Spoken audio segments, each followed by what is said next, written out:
This is Storm Team 8. Really turning out to be a very nice day. It was quite gloomy this morning with the fog in around the area, especially along the lakeshore, but that has burned off.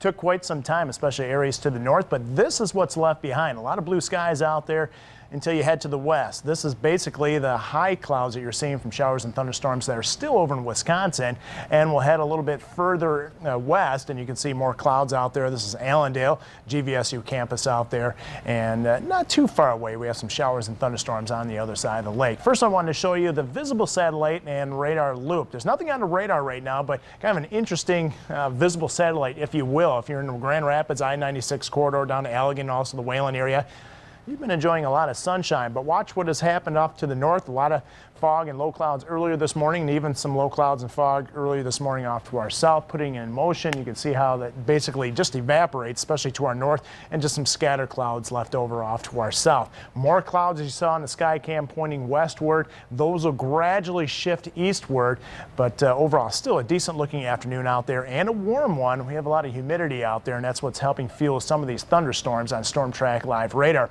This line formed over into North and South Dakota, moved all the way across the east central plains, or the central plains rather, is now currently right through the Wisconsin area and also into Illinois. These are not severe thunderstorms, and keep in mind Lake Michigan quite stable, the air mass, so as these try to move across the lake, even if they do survive, they'll arrive here in a weakened state as it looks. We'll track some of these into West Michigan. Last check, about a 20-mile-an-hour movement to the east, and that would arrive along the lakeshore sometime right around the 7 o'clock time frame into Grand Rapids, right along US 131, sometime just prior to the 9 o'clock hour. Now notice this is the showers and thunderstorms a little closer to us and along the Chicago area, so it won't take quite as long arriving into the Benton Harbor area sometime around 4 o'clock in the afternoon into Kalamazoo if they hold together sometime around 6:30 to 6:45 with a chance of rain obviously arriving south of Grand Rapids a little bit earlier than the rest of us. There's a slight risk that some of these could be severe tonight with this cold front. This is the system that's going to give us the chance of showers and thunderstorms out there.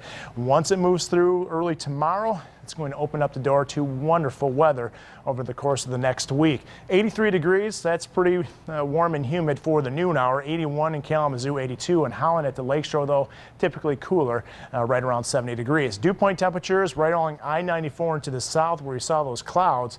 It's quite humid out there. Dew points in the 70s, that's very sticky, around 67, still uncomfortable here in Grand Rapids. And I think those dew points would be creeping northward. The higher dew points would be creeping northward throughout the day. So last humid day for a while. Once we get beyond that cold front and once the cold front moves through, much more comfortable air. And the best chance of storms mainly about mid-evening and thereafter tonight, and then dry and comfortable weather setting up for the rest of the week. Here's what it looks like in the future cast. We'll take you from late this afternoon when you saw a couple of showers out there to around the mid-evening hours. The line of showers and thunderstorms rolling through. Not a very wide line.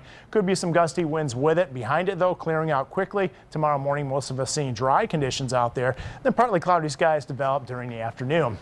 And by the time 5 o'clock arrives, you'll start to feel those lower humidity levels really take hold. They'll stick around for Thursday and Friday, also Saturday. Note the warming trend into the weekend. Pretty close to 90 on Monday with a chance of showers and thunderstorms, but overall, it's hard to forecast nicer weather than what we'll see for Thursday right on through much of the weekend. Yeah, you mentioned this morning on Daybreak that it was like your personal forecast. If you wanted to yeah, if I had up. control over the weather, Yeah. which some people think I do, obviously don't. But I like that. Low humidity with temperatures right around 80 to 82 degrees. That's pretty nice. It is pretty nice. And it's a subjective thing, but You're right. I'll take it. It's perfect. All Thanks, right. Matt.